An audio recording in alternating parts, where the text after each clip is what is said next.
Hi, I'm Melissa Ray of Thrive Beauty Services.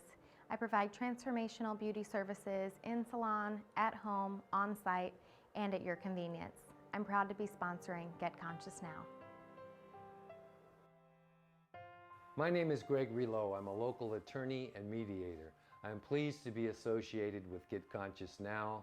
I find the show inspiring. I hope you enjoy the show. Please contact me for help on all your legal matters. I look forward to it.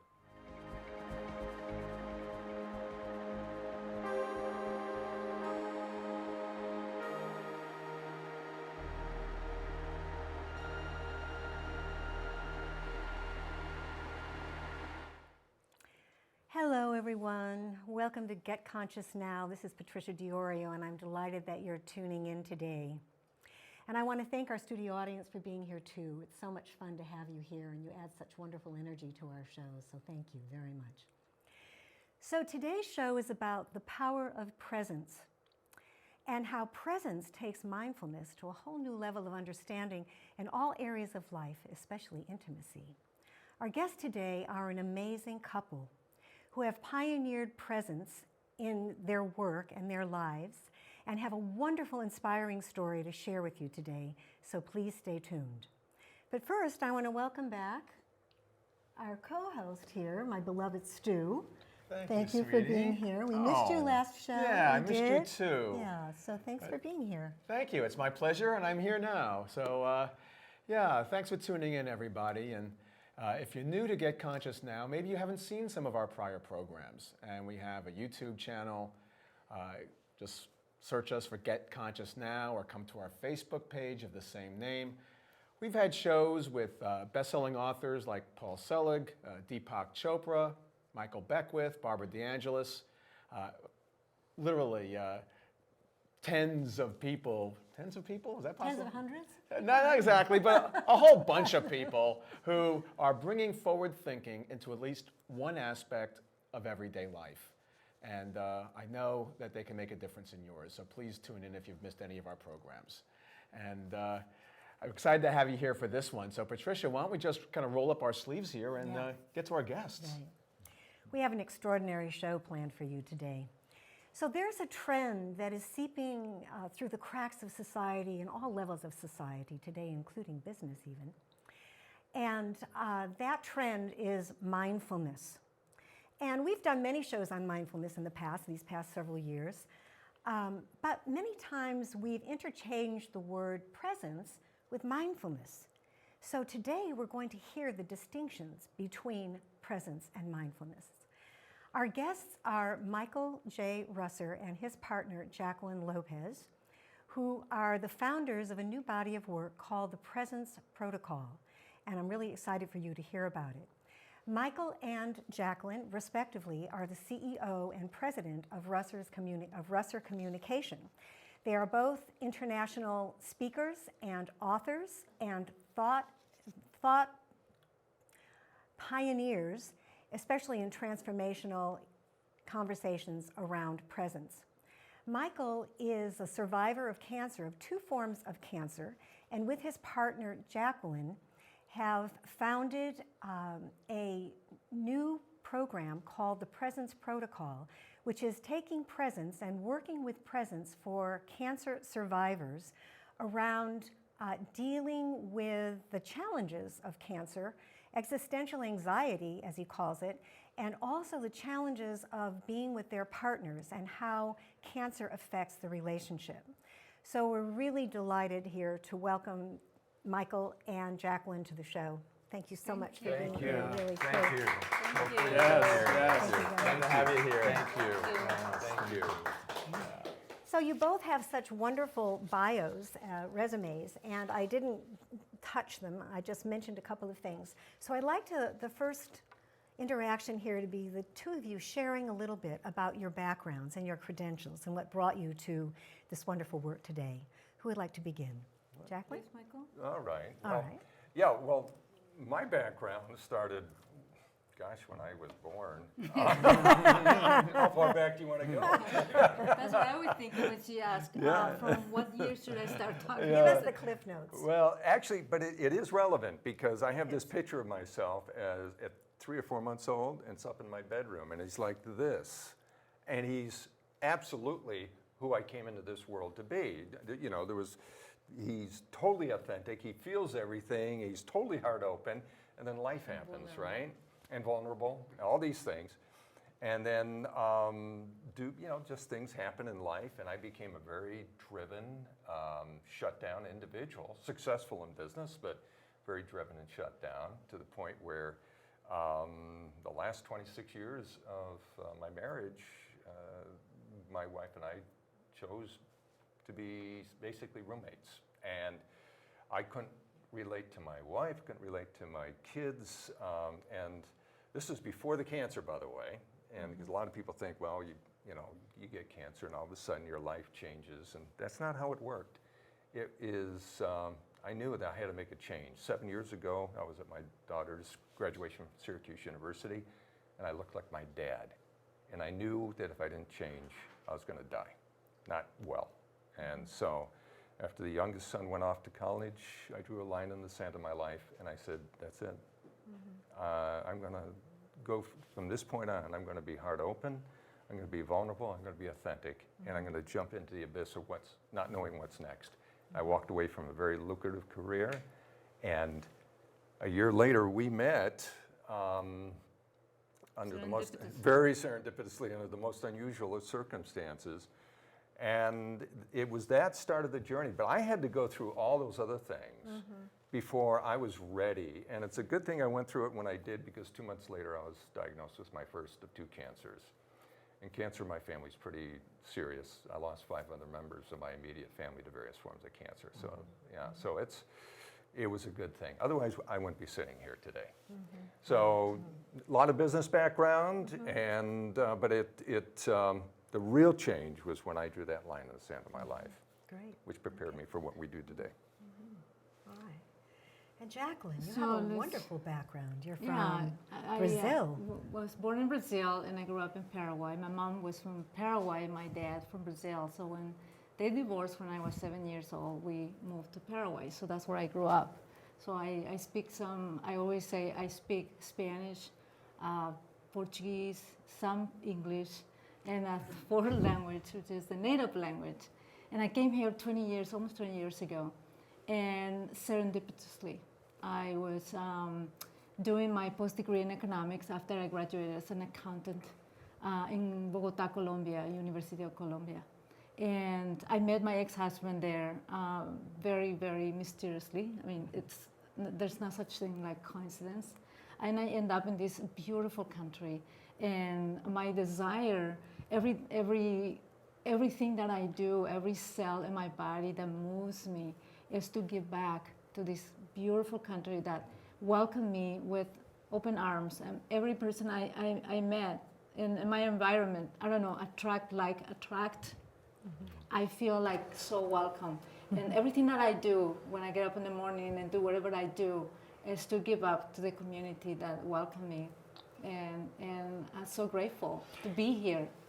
And you have some credits to your resume that I want you to mention. You worked with a women's organization here in town, and also. With my ex-husband, we would live in Australia for a couple of years, and then when we came back, he was living in Santa Rosa. He's an American retired lawyer, and then retired. So we went to Australia. We lived there for 2 years. When I came back, we moved to San Luis Obispo, and I'm an entrepreneur, and I was designing website at that time and helping with marketing small businesses. So I decided to go to marketing myself to the women organization locally. But I go to the meetings, luncheon meetings, and they're talking about how to revamp the downtown, how to take care of someone in your family. And I'm thinking, this is not going to help my business. I need someone who come and talk to these networking meetings about how to increase, how can I sell more, how can I promote my business. And I talked to them, why don't we have speakers that come and talk about how to improve your business? And they won't listen to me, so I started my own organization. Good I for said, you. forget about it. I'm gonna just start my own. So when I came to organizing events, that's the way it works for me. I don't find that organization particularly the way I want it, so I just go ahead and do it. And you create it. Yeah, I started. I put myself in trouble because it's a lot of work. Yeah, it is. Yeah, It's a so, lot of work. Good. Great. But I'm happy doing it. Oh, beautiful. Good. Wonderful. Yeah. Yeah. Thank you for both sharing. Yeah. Yeah. You know, so Michael, you had a really powerful TEDx talk where you talk about your personal experience with cancer. Yeah, And more. Actually, and more, way And more more. than Yeah, that, way well, more. Why don't We you wanna hear the share more. a little bit about what you experienced there? Well, I started out with that origin story about how I had to make that, I chose to make that shift in my life, which was, you know, I wouldn't be here today. And then 2 months later, I'm diagnosed with cancer. And then a year later, Jacqueline and I meet, and I had not been with another woman in 30 years. I mean, we're talking, you know, and then we go through, one of my cancers has rendered me clinically impotent and now chemically castrated.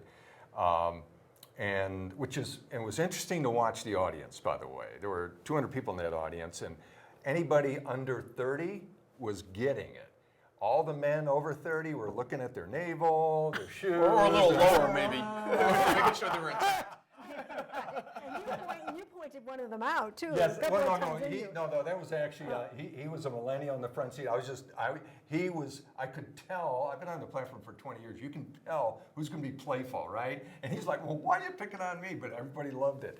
Anyway, so I talk about how we meet, and then we decide to have our first intimate experience, and I hadn't quite given up the notion about quote unquote performing for Jacqueline like any other man, so I brought the full contingent of erectile aids money can buy, and one by one they failed miserably to the last one which was painfully so, and which left me sitting on the bed, hunched over in abject despair. It's the pumping. That was the. It was the pump. It was. You brought the pump to your TED Talk. I actually brought the Which was penis pump to the TED Talk. Comes in with this paper Yeah. plastic bag. I know, and so and this, you know, the pain, the physical pain I had. But the emotional pain The was emotional Tell 'em what pain you was did. part. Well, I ended up using the pump, and that was the first thing that actually gave me any semblance of, oh my God, it's finally working. And that just spurred me on to at the height of my pumping frenzy. I ended up sucking in my left testicle, keeling over in just total eye-bulging, excruciating pain. But that pain was nothing compared to what I was feeling in terms of, here was somebody that I was having deep feelings for, and this is our first intimate experience, and the only thing I heard as I hunched over in that despair was, it's over. It's over before it even got started. Now, prior to that walking across the line, I would have done anything to avoid hearing that, experiencing that. I would have done anything, but that was probably the first time I became very present. And presence involves being present to things that are not necessarily always good. I mean, things that, it's life. And I became so present to it, and I just stayed there with it until it transformed into absolute total surrender. Surrender to the isness of my condition, and no longer an acceptance. I no longer fought it, and I turned to Jacqueline and I says, I'm done. I'm just done with all of this. Let's just lay together and see what happens. And here's what I'm thinking in the meantime. I'm thinking, is this the way we're going to be intimate? Every time we have to bring all this paraphernalia with us and go through it. Yeah. I felt in tremendous compassion for him, because men unfortunately, identify themselves with their capability to satisfy their women in a traditional way. Yes. And the second is the thing has failed one after the other, and it's the feeling that what's next? She's going to leave me. That's what men are thinking, because in their mind is driven by the thinking that all the relationship is based on the physicality of our being, where emotional intimacy is actually comes first in a relationship. That's the foundation. If you don't have emotional intimacy, the physical intimacy is going to fizzle out really quickly. Doesn't matter how good it is in the beginning. I agree with that. Emotional intimacy is very important. And- well, you know, men contribute, when they think of intimacy, you ask this question, right? When I say the word intimacy, what do you men think of? Oh yeah, we spoke at a Mensa conference down in LA about 3-4 years ago, and that's what we did. We asked him. I says, well, when I say the word intimacy, every man to a man said sex, meaning intercourse.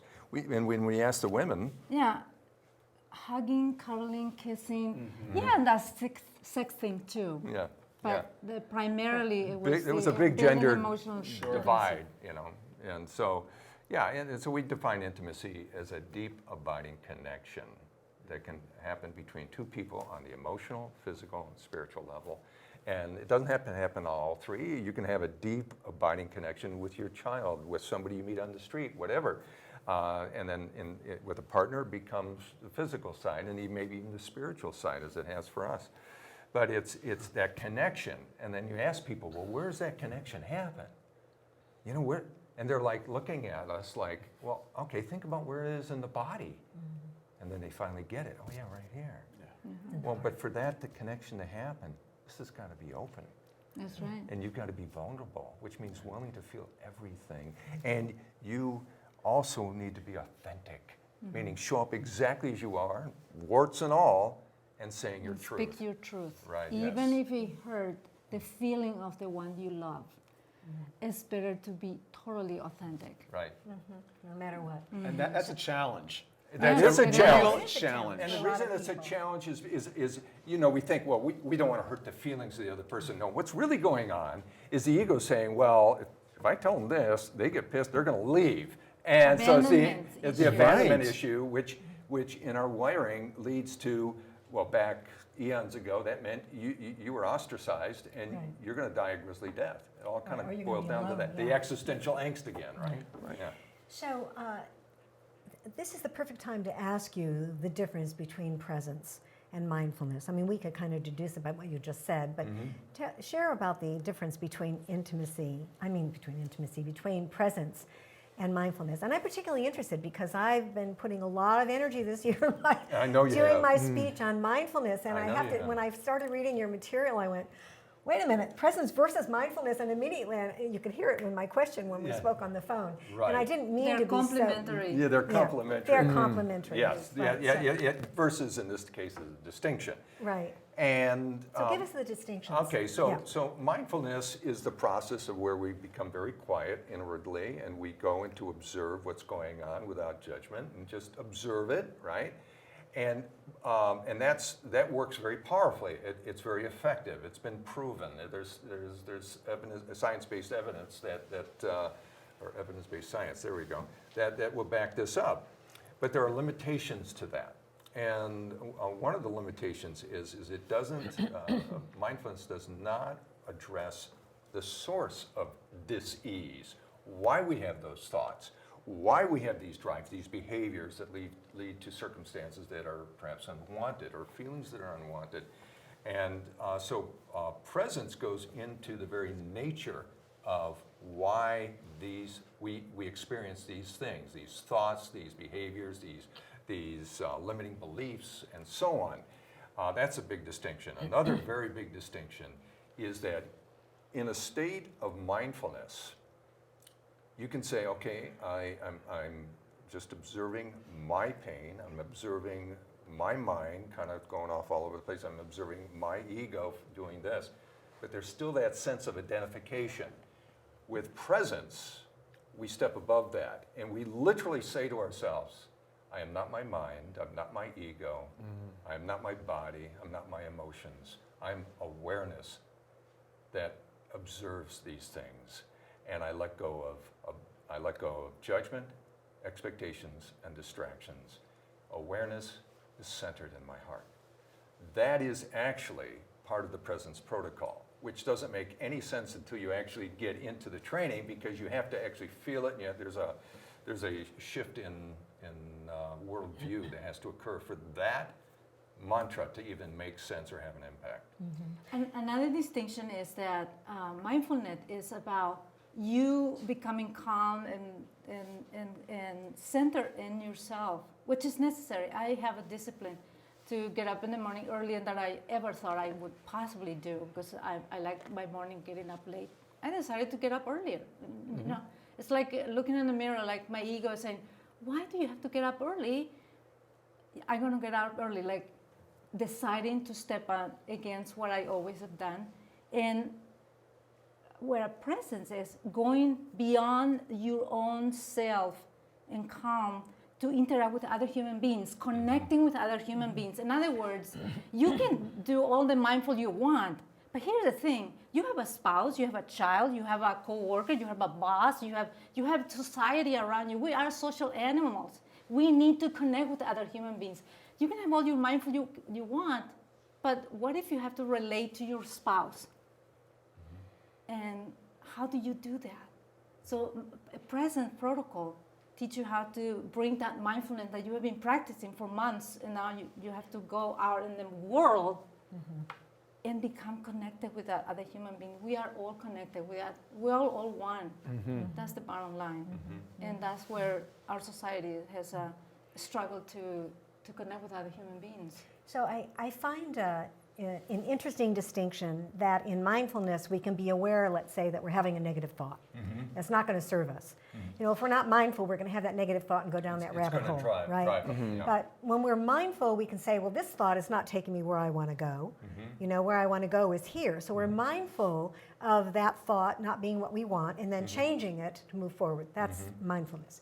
What you're saying is that presence, the distinction is that presence helps us to get underneath The the thought. cause. What caused the that thought in cause the of that first place? negative thought. Yes.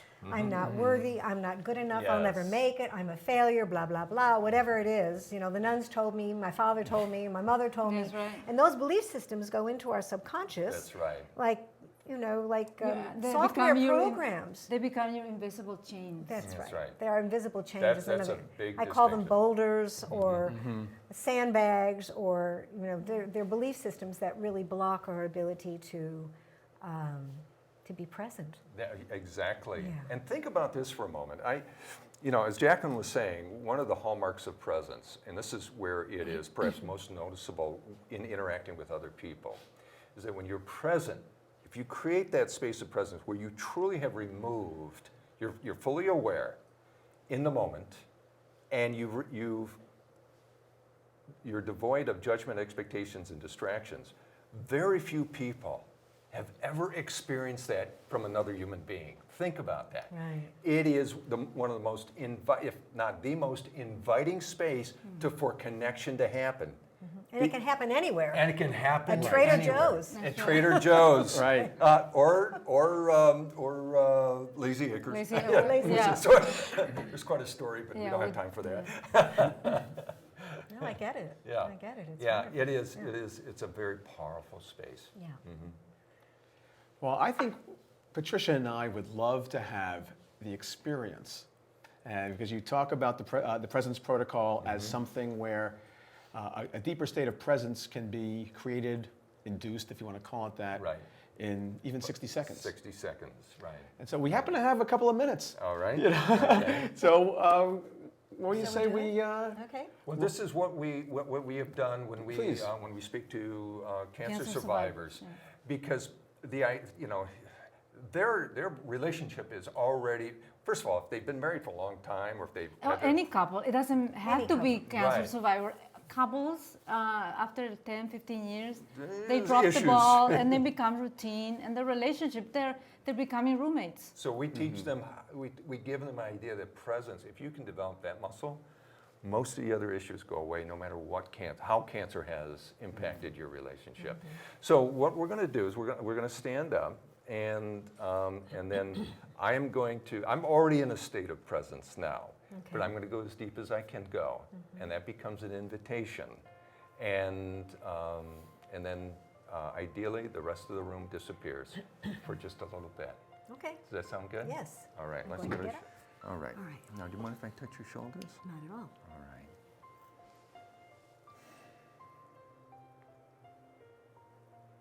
Okay. I am fully here for you. I am no judgment.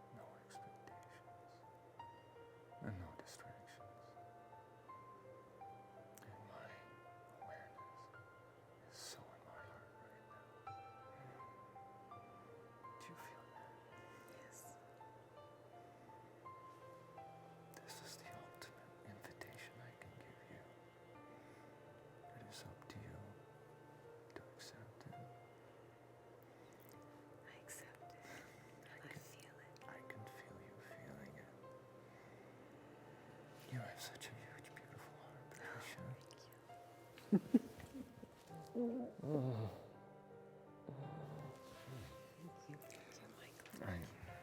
Okay. There we go. There we go. May I touch your shoulders? Yes. Okay. All right.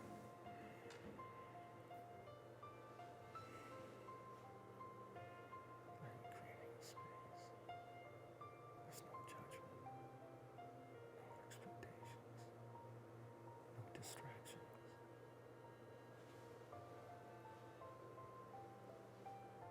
My awareness centered in my heart. That is the invitation I give to you. Do you feel that? Yes.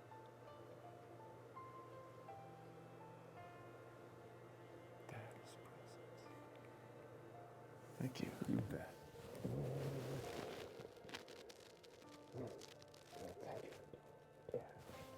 Thank you.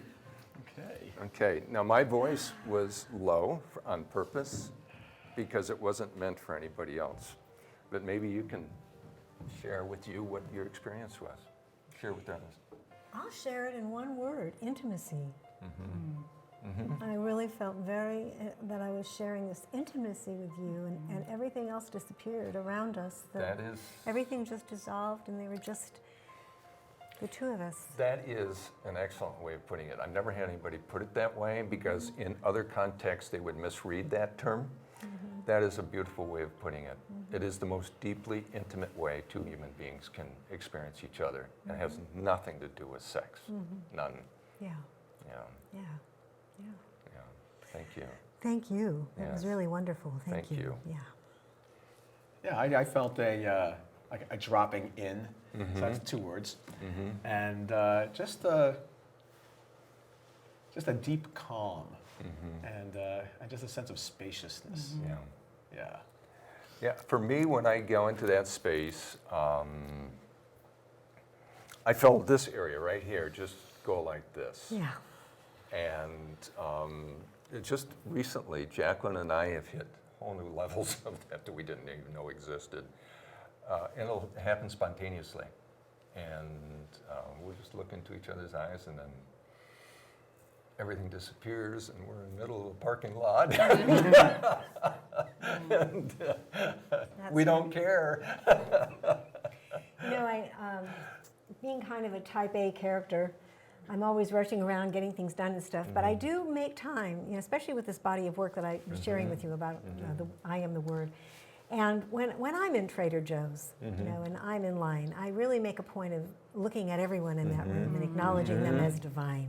Yes. You know, and I know that when I do that, I raise up their frequency, and it just that I remember to do it raises up my frequency. But when I get up to the cashier, I really try to make that connection, and I look in their left eye. Yes. I do. I just look at them, and then it could be just a banter about how was your day and when do you Right. get off and what are you doing today, and they're always so friendly at Trader Joe's more than any Yes, other they place are. I've found. They really are. So I'm really trying to bring it into my life in you know every area of my life. We've had it happen with people on the street. We've had it happen with people in the checkout line. We've had it happen with people all over.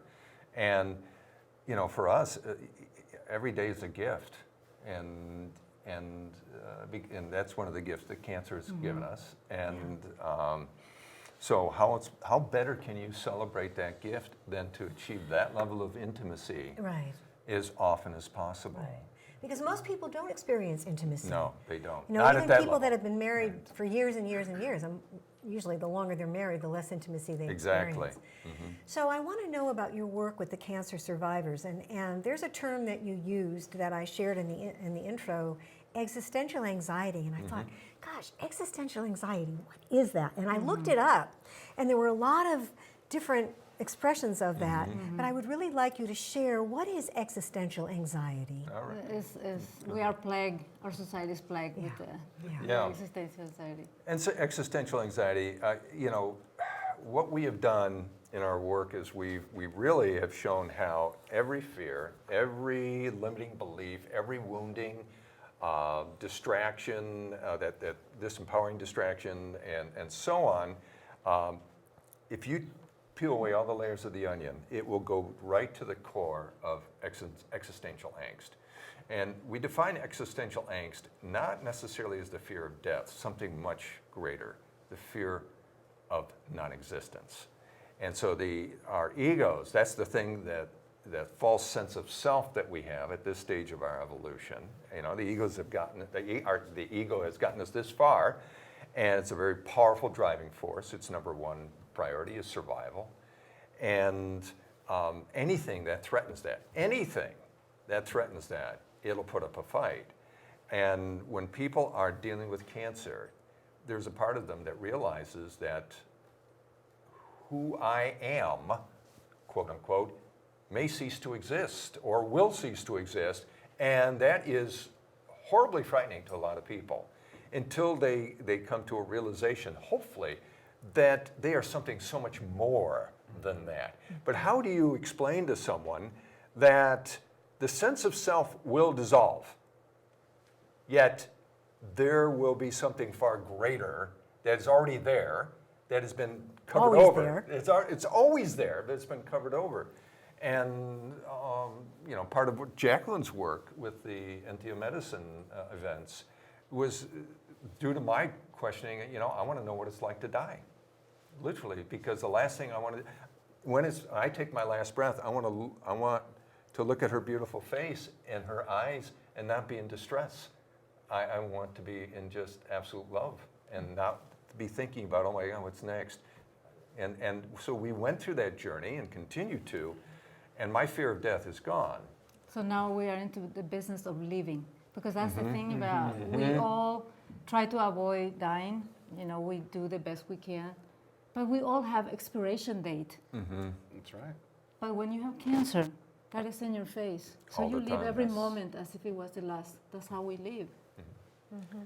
No, I heard that our very worst, that fear, of course, is the bottom line, and for you know, for all the stuff that we deal with, all our troubles. The bottom line is fear.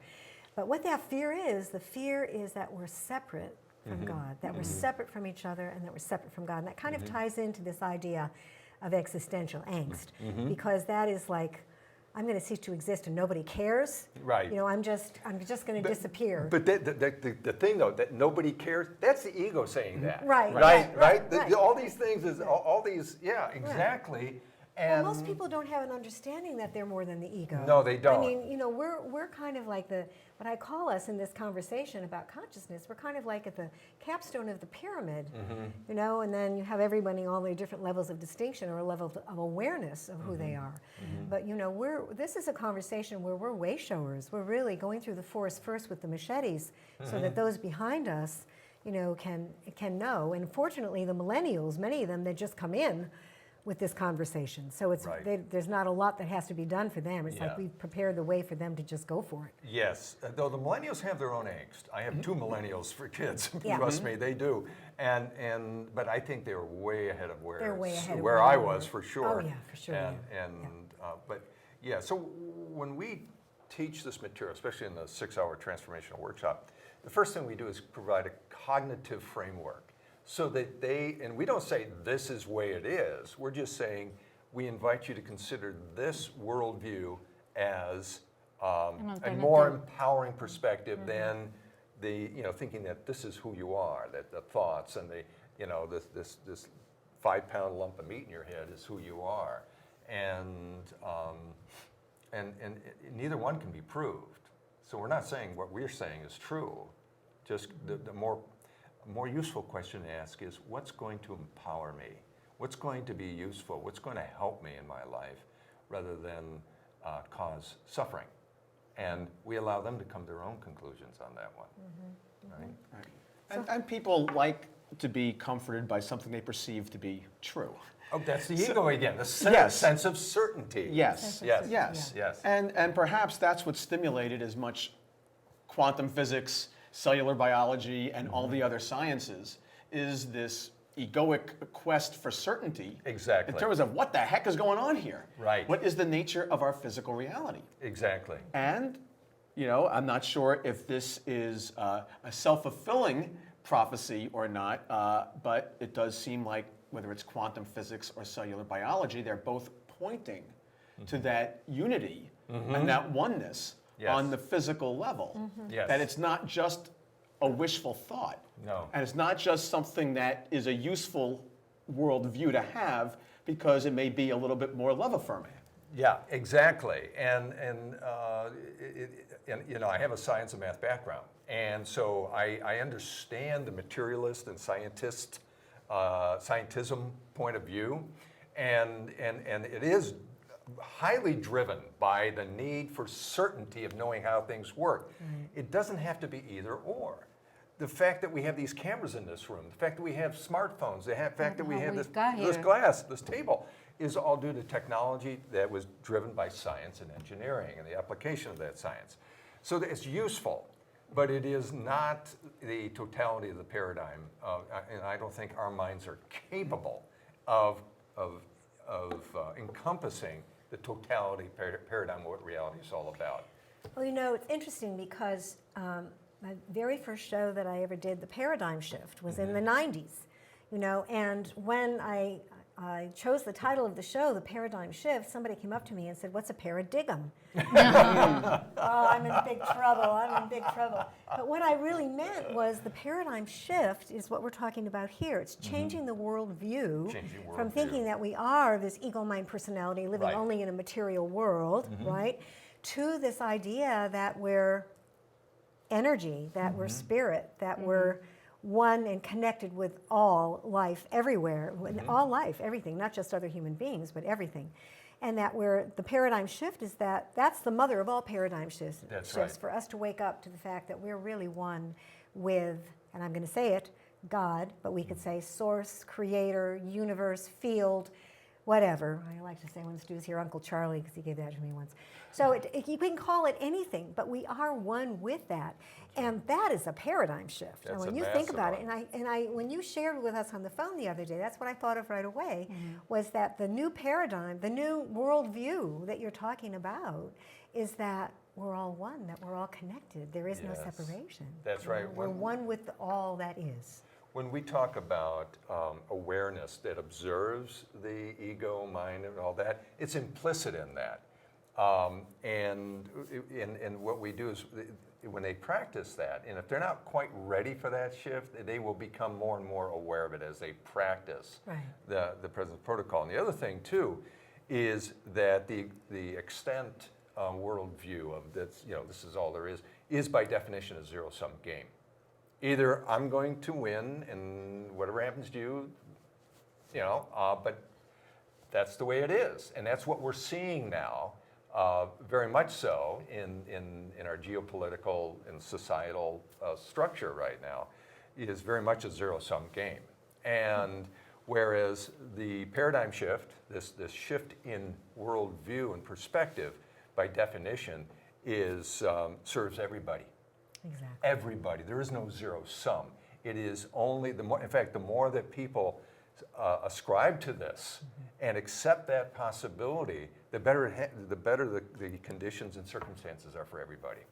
And then we build a resonant field, and the resonant field grows, and then more and more people wake up, and till that inevitable number is hit, and everyone wakes up. That's right. And the way we do it is, I want to point out that is posing questions instead of lecturing them, instead of telling them, because then you're going to lose them really fast. The audience don't want to be told what is presence, what is mindfulness. We ask them questions, and they come to their own conclusions. Yeah, so very structured, very well-engineered questions, and then we have them, you know, kind of work amongst themselves, and like the ahas start popping up, first on the cognitive level, and then more and more deeply into their body, because that's where they feel it. Exactly. If they don't feel it in the body, they're not getting it. It's a concept. It's a concept. Right. Yeah, it's a concept, and so, you know, like one of the exercises we go through is that we have them identify their worst fear. I mean, absolute worst fears that they can possibly imagine. We tell them, now, if you're not feeling it in your body, you got to go a lot deeper, because otherwise you're not there yet. And so, yeah, the body never lies. The body never lies. I heard this wonderful expression one day. Our bodies are nerve endings of God dipped in matter.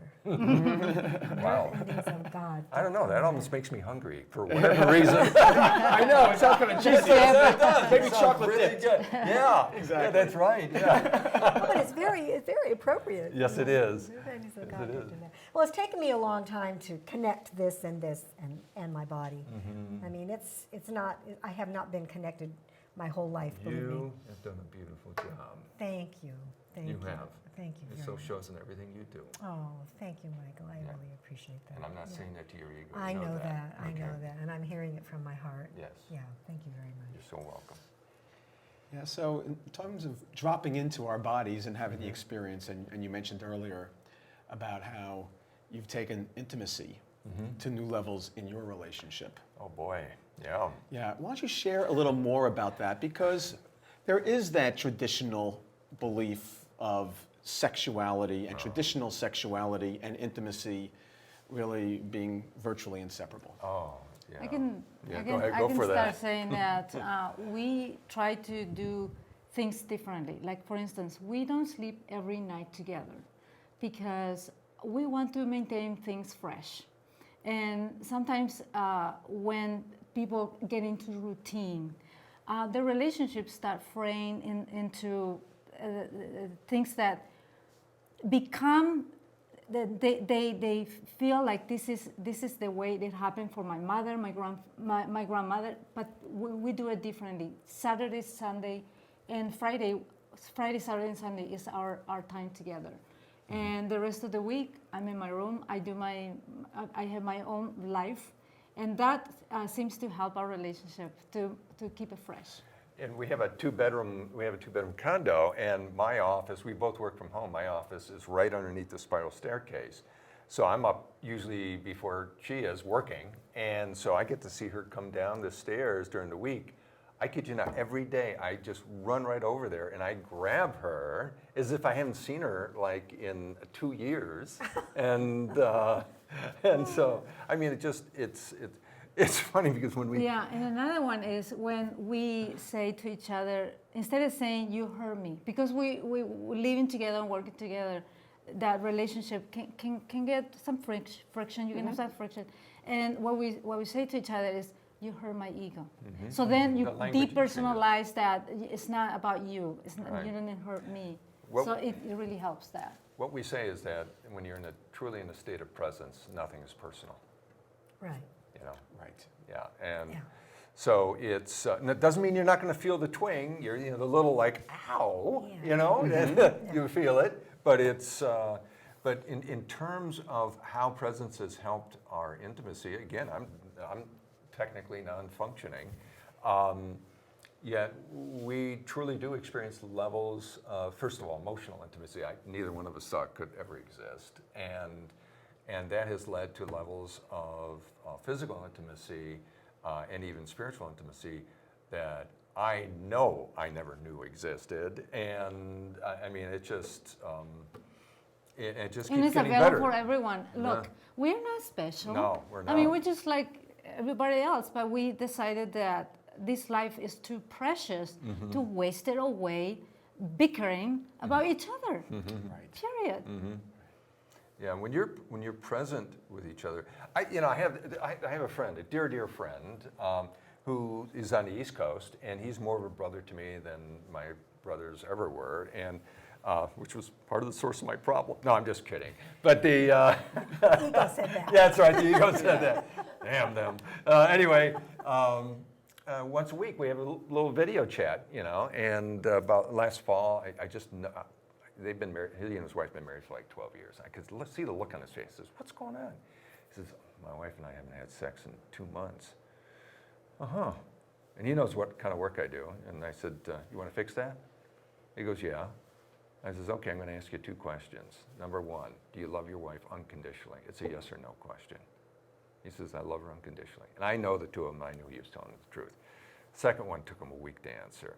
I said, are you ready to feel fear so deeply that you think you are literally going to die? And he knew exactly what I was talking about. I says, nothing physical is going to threaten you. but you're going to feel like you're going to die by the time we're done. Are you ready to feel that? He couldn't answer that question for a week. I didn't know which way he was going to go, and he finally said, okay, yeah. I said, okay, so I started taking, sure. I started taking him through first thing I did is taught him how to go into presence. And I said, okay, here's your homework. 5 times a day, minimum, you are to look at your wife and from a total state of presence, just like what we just did, and tell her how much you love her without distraction, judgment, or expectations. He goes, 5 times? I hear this all the time. I'm going, A, she is the most important person in your life, and B, give me a break. Come on. I says, Jacqueline and I don't even think about it about 10, 20 times a day. Come on. And he says, all right. So he, it took him a while, and he finally got to the point where most of the time he was in total presence. I says, you sense the difference between when you are present with her and tell her that, and then when you're maybe distracted or whatever, is, oh yeah, and she knows the difference too. Oh, yeah. She's told me. Yeah. And so it has the power. If couples just practice presence, it would solve 98% of all problems they They have. would dump their therapy, their whatever, their books and self-help. So you're saying then therapists would be in their own existential crisis, right? Yeah, This would go away. Well, this is what we say. We say, you know what? It's really quite simple. Yeah. I mean, I was in 12 years of therapy before all this happened. Not there was a single psychiatrist, psychologist, life coach, or anything that said something very simple that changed everything. He says, Michael, what's going on with you is your heart's just shut down. I got it, right? And that's what happened. When you're not present, you're shutting down. Some part of you is shutting down. And we protect. Why don't you explain the reason why we protect? Why would we build these walls? Oh yeah, we build the walls because we think because when we're very young, we can't distinguish between emotional hurt and physical threat or existential threat, and so we collapse the two. And as we grow older, we still have those feelings, and then we have this wiring from eons ago that if we're rejected, then that is a form of ostracization. And ostracization, And abandonment. abandonment. And everyone's Right. biggest Then- fear. and That's that's why the biggest fear. People and- protect themselves. And the reason abandonment is so painful is because, not because we're lonely, it's because we're going to be on some predator's menu, or our head's going to be on somebody's pike from way back. And that wiring is still in us. But in our modern day and era, we're not aware of it. We're not fully conscious Yeah, of but it. it's in the DNA. It's in the DNA. Yeah. It's amazing. I think this whole human experience is pretty exciting. Yes, it is. Pretty interesting. So, why is it difficult for some? What do you think is the most difficult block to achieving presence? Yeah, Sure. what is it? What is it that keeps people from feeling presence? Is it that they Because- don't know about it, or? I would say because we try to protect ourselves, and becoming present is becoming intimate with that other person. And so we're always thinking, well, I don't know him or I don't know her. And even if I know her or I know him, I don't know how much I want to be vulnerable.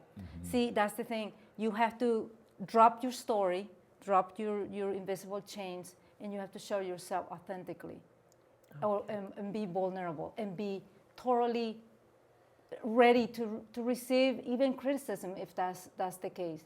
But people don't want to go there. It's scary, As we like to say, most people prefer the certainty of their misery rather than risk the misery of uncertainty, which is where all the possibility resides. Say that again. I said most people would prefer the certainty of their misery rather than risk the misery of Uncertainty. Misery of uncertainty. Yeah, which is uncertainty is first of all is the Too thing that scary. the ego Yeah, totally ego don't abhors. like Right. uncertainty. You have to And know yet everything. that is where possibility literally explodes That's and right. is available. That's right. The devil that they know rather Yeah. than the angel that they don't. That's Yeah. right. That's right. But that is our society today. So we are Yeah, I End know. of our 43 minutes. Yes, I know. It just went like that. Well, because we're having a We went from timelessness to time, just like that. I know. Yeah. So I'm just going to ask the two of you very briefly to look into that camera over there, and if you had two pearls of wisdom, right, one from each of you, to share with our audience, with our viewers, what would you want them to walk away with today? Yeah. Authenticity, the willingness to show up exactly as you are, warts and all, even if it means hurting the feeling of the one you love. It's that important. Yeah, beautiful. Thank you. Yeah. Yeah, well, mine is something that took 60 years to learn. I hope it doesn't take you that long. And that is the willingness to be open-hearted. And that simply means tearing down all the barriers that all of us put in front of our hearts, thinking that that's going to protect us, when all it does is protect the ego. The heart can never be broken, never can be hurt. It's always giving and receiving unconditional love. But when we put those barriers up, we block it from connecting with ourselves and others. So it takes courage, but it is so worth it. Yeah. Beautiful. Thank you both. Thank you. Thank you. Thanks so much Yeah, for being beautiful. here. Great. So now I'm very anxious to hear what Stu has to say around Stu's views with this conversation. Well, Take it away, darling. Thank you. Yeah, so for this edition of Stu's Views, we're going to go beyond Stu for a moment and go into the world views. And that really seems to be very topical here as we're talking about both the world that we live in today, and we take a look at some of the leaders. We don't have to look very far into our headlines, as well as our own personal deadlines, and see a world that is highly divisive, that is highly stressful, and makes the present tense feel like a present tense of some kind. And that is only one view. And I'm actually mindful of a quantum quote that Patricia once used that I'm going to use right now. And it's by a scientist named Max Planck, who said that when you change the way you look at things, the things you look at change. And so I'm inviting you to take a look from the quantum perspective of what reality really is. That even though we appear to be solid here, science is telling us that that is largely an optical illusion, and that we are energy waves, and that we've got capabilities that we've barely scratched the surface of. But one thing we know for sure, when we get this worldview that of all the possible life forms that are out there, we have been blessed, even with all the craziness, as they say in the old country, the mishigas. Even with all of that, it is such a blessing to be in this particular life form, to really make the most out of what this life has to offer for the time that we have, and consider the worldview of our interconnectedness based on science so our minds can relax into that. Then we can have an inkling of a joy as we are interconnected. We can be transmissionaries of this joy and create a new world that we all want to live in. And with that, it's time for quantum quotes. Thank you. I like transmissionaries. That's good. Yeah. There, thank you. That was excellent. So presence, like the word mindfulness, is like they're buzzwords for the new millennium. And when you go online, there's a plethora of quotes on both of them, you know, from the giants like Thich Nhat Hanh and Deepak Chopra and Marianne Williamson and Jon Kabat-Zinn, who has his own mindfulness program at University of Massachusetts. So I decided not to look for a quote. I decided instead to ask the question, what is presence? So I typed it in.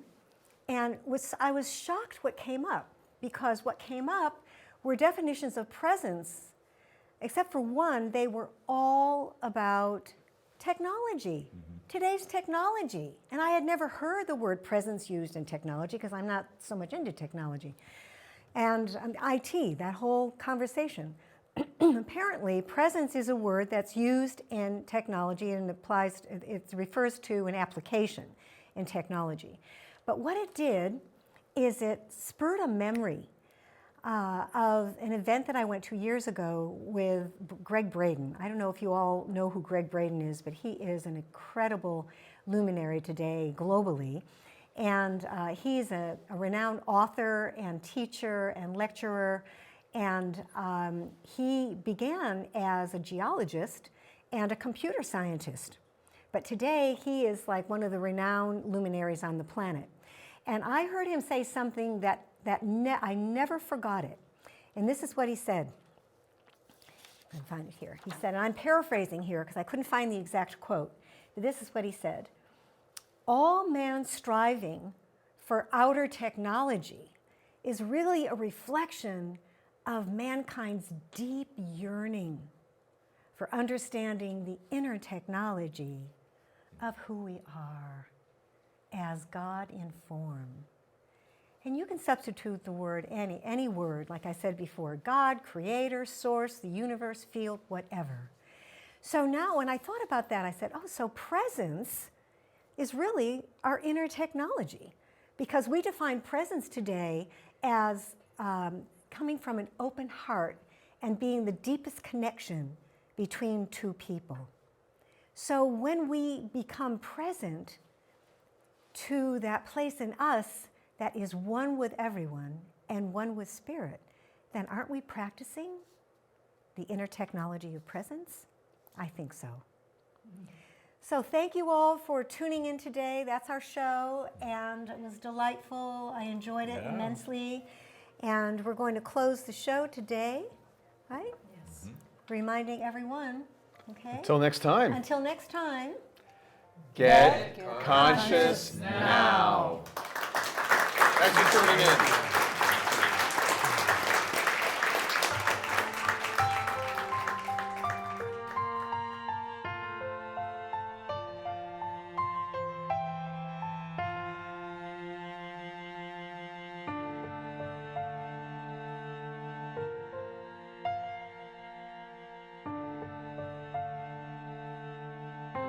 Hi, I'm Melissa Ray of Thrive Beauty Services. I provide transformational beauty services in salon, at home, on site, and at your convenience. I'm proud to be sponsoring Get Conscious Now. My name is Greg Relow. I'm a local attorney and mediator. I am pleased to be associated with Get Conscious Now. I find the show inspiring. I hope you enjoy the show. Please contact me for help on all your legal matters. I look forward to it.